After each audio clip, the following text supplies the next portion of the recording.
Young Turks now has audio, the TYT Audio Network, podcasts of some of your favorite shows and new shows, including one with Nina Turner, former Ohio State Senator. She's going to do We the People with Nina Turner, talking about equality and justice and seeing that through the eyes of regular Americans who are affected by politics and policy. Everybody check it out at tyt.com/audio.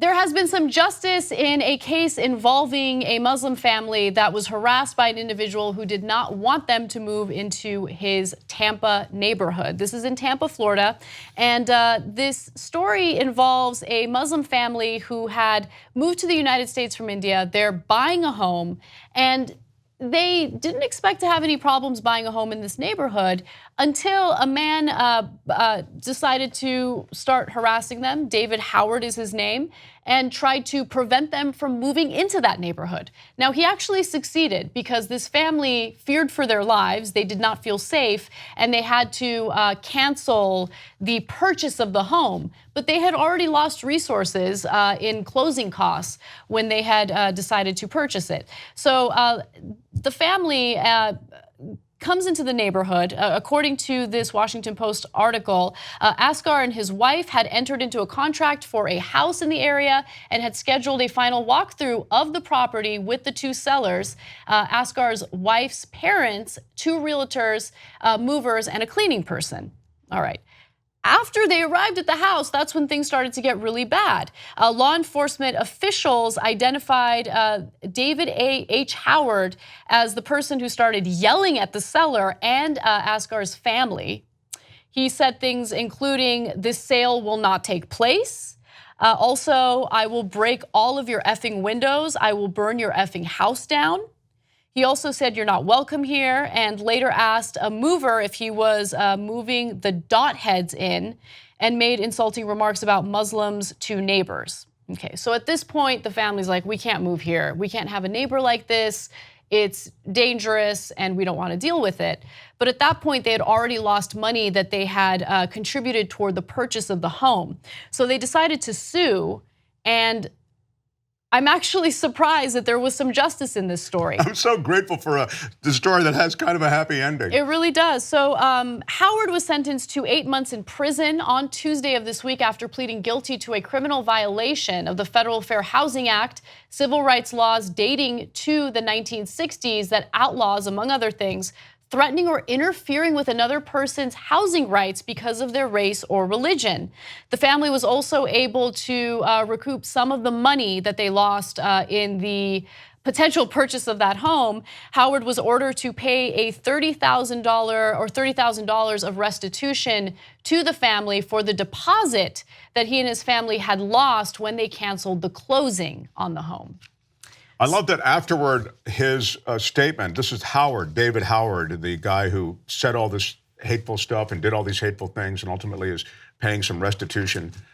He said, "I'm a good person." I think he literally said. Yeah, "I'm a good person. This incident just happened and I wish I could undo it." I have trouble buying the "I'm a good person" part. I'm sorry. I know maybe I can get to forgiveness, but good people don't do this. This is bigotry at its core. And it's just not what the country's about. Thank God for some laws that were associated with the civil rights. I think that they came into being, a lot of these laws around the civil rights era. And thank God we have that underpinning our country's legal system. Otherwise, there would have been no restitution for this. He literally could have been harassed out of the neighborhood. Well, you know, he and his family were harassed out of the neighborhood, but what I love is that they fought back through our legal system, and then there was an outcome of justice, because far too often you hear about these stories and you never get the update indicating that someone was penalized in some way for what they did. And you know, I used to think that people who did this overall were just bad people, and when they would say, "I'm a good person," I just wouldn't buy it. But I do think that sometimes people get caught up in a certain ideology and a certain way of thinking. It becomes groupthink to some extent. Because think about how our media covers Muslims. Think about how, let's say this person watched Fox News and thought it was a legitimate source of content, right? And so you watch that type of content and they skew things so much that you really do think that anyone who's a Muslim poses a threat. Doesn't necessarily mean you're a bad person. It could mean that you've fallen prey or victim to that form of propaganda. You know, I'm sorry, I was just going to say thank you, Anna, because you've actually brought me around on this. I think Anna has helped me out, because I think you're right. There is a passion and an anger that grows around hateful rhetoric sometimes, and this guy ends up swallowing all that Fox News garbage, and then he might have just turned the blowtorch of his mouth and that sick ideology on these people moving in. And so you're right, maybe at his core, he isn't a bad guy. Yeah, and don't get me wrong. I mean, I've made that mistake in the past quite a bit, where I'm just like, you know, I've said some pretty terrible things about Trump voters and all that. And then there were a few sobering experiences and conversations that I've had. So one example is a recent conversation I had with someone who was a former Trump supporter and, you know, just loved Trump. And then all of a sudden, out of nowhere, he just didn't want anything to do with Trump. So I started messaging him on Twitter because I wanted to know what his journey was. And I found out that Sarah Silverman, he was an online troll. He referred to himself as an online troll. It was on his business card.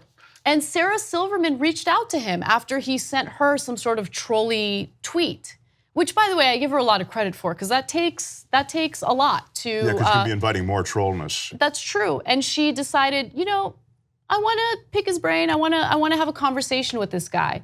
And so through that conversation and through engaging him, not only was she able to understand his perspective, but he was able to understand, you know, the groupthink that he was kind of part of.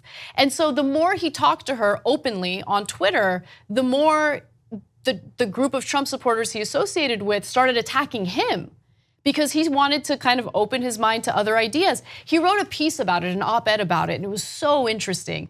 And I really respect him for having open-mindedness, and also for sharing, you know, how his one source was Fox, and then he realized, oh my gosh, this is propaganda.